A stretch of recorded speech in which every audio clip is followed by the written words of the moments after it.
People के नीचे क्यों नहीं जाते, उसकी कथा चल रही है, बड़ी विशाल है, जरा सुन लो।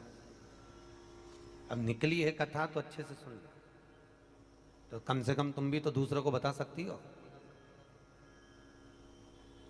अब भगवान नारायण लक्ष्मी के साथ जैसी पीपल के वृक्ष के नीचे आए, आते से भगवान नारायण ने लक्ष्मी जी से कहा, लक्ष्मी तुम्हारी बहन बैठी है। लक्ष्मी जी ने मिठाई का डब्बा दिया।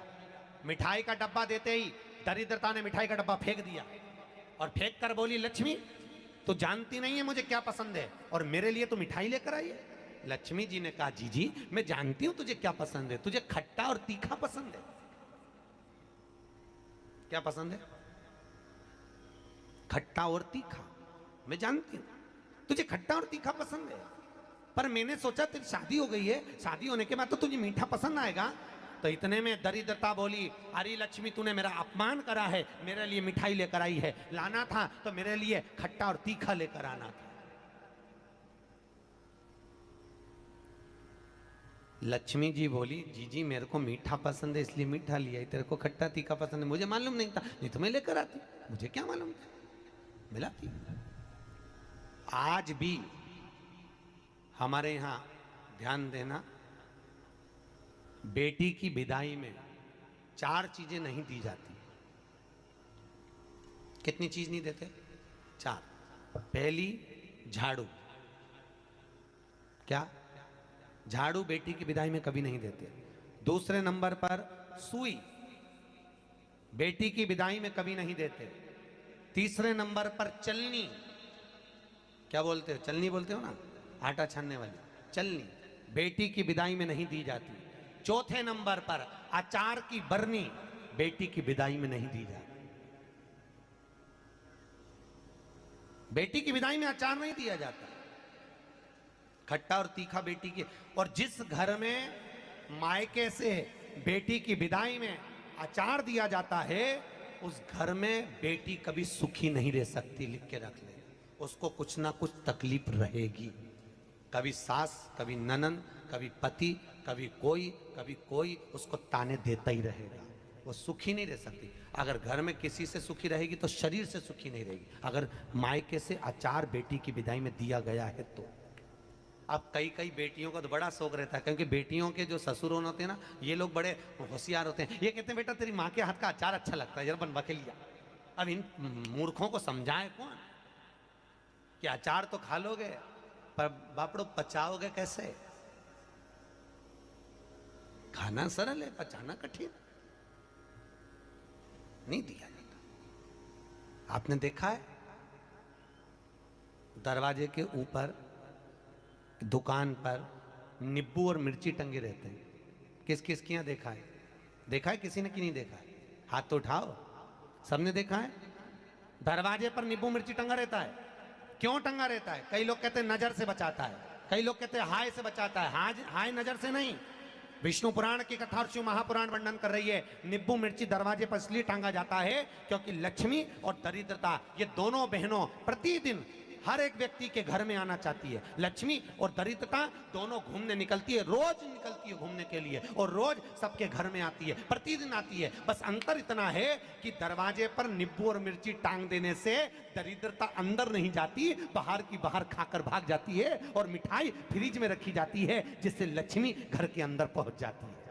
हमारे यहाँ मीठा अंदर रखा जाता है जिससे लक्ष्मी अंदर आए, और नींबू मिर्ची बाहर इसलिए रखा जाता है कि दरिद्रता खाकर बाहर की बाहर चली जाए, हमारे घर में दरिद्रता ना आए, दरिद्रता प्रवेश ना करे।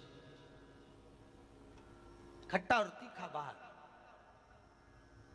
इसलिए महाराज घर में नींबू और मिर्ची इन दोनों को अलग अलग डलिया में रखते हैं। फ्रिज में भी रखेंगे तो नींबू ऊपर रख देंगे तो मिर्ची नीचे रखेंगे, एक साथ नहीं रखते। जिसके घर में फ्रिज में भी अगर नींबू मिर्ची एक साथ में, तो उसमें दरिद्रता का निवास। 1 रुपये कमाओगे, 1.25 रुपये खर्च होगा, घर में पैसा कभी नहीं जुड़ सकता अगर नींबू मिर्ची एक ही डलिया के अंदर है। एक डलिया के अंदर अगर नींबू मिर्ची है तो तुम कमाते रहो, खर्च होता रहेगा, पैसा जुड़ेगा नहीं, हाथ में रुपया दिखेगा नहीं। कितना भी दुकान पर बैठे रहे, भले 24 घंटे बैठे, पर पैसा नहीं दिखेगा। कमा कर लाएगा, मालूम पड़े 2-3 दिन में वो खर्च हो जाएगा, पर दिखेगा। दोनों को अलग करा जाता है, नींबू अलग हो, मिर्ची अलग हो। दरिद्रता महाराज। दुसा मुनि दुर्वासा जी से पूछते हैं, इसको कहाँ लेकर जाऊं, मेरी पत्नी को कहाँ ले जाऊं, ये दरिद्रता जाए तो जाए कहाँ, इस दरिद्रता को कहाँ लेकर जाऊं, कहाँ रखूं इसको। इतने में दुर्वासा जी ने कहा, सुन दुसा मुनि, अपनी पत्नी दरिद्रता को अगर कहीं लेकर जाना है तो जो नारी, जो स्त्री शाम के समय पर चोटी करती हो, झाड़ू लगाती हो, या जो स्त्री दोपहर में सोती हो, उसके घर में इस दरिद्रता को लेके प्रवेश कर जाना। वैसे मुझे उम्मीद है करमाला की माताएं दोपहर में नहीं सोती होंगी, जो दिन में सोती हो, जिसके यहां रात में बर्तन झूठे पड़े रहते हो, जिसके यहां रात्रि में बर्तन झूठे पड़े हो, उसके घर में इसको लेकर प्रवेश कर जाए। प्रवेश दरिद्र। महाराज भगवान विष्णु ने दरिद्रता देवी को देखकर कहा, अरे ओ दरिद्रता देवी, लक्ष्मी जी की बड़ी बहन ज्येष्ठा, आप पीपल के वृक्ष के नीचे बैठी हो, इस पीपल के पेड़ के नीचे हम लक्ष्मी जी के साथ शनिवार के दिन आपसे मिलने के लिए आए हैं। शनिवार के दिन जो पीपल के वृक्ष के नीचे दिया लगाएगा, उसके घर में कभी संपदा की कमी नहीं होगी। सारे दिन पीपल के वृक्ष के नीचे हमारा निवास होगा। इतने में दरिद्रता खड़ी होकर बोली, रे नारायण, तुमने अपने मन की बात कह दी कि 7 दिन तुम्हारे होंगे, ऐसा नहीं हो सकता, इसमें एक दिन मेरा हो। तो भगवान विष्णु ने कहा, कौन सा दिन?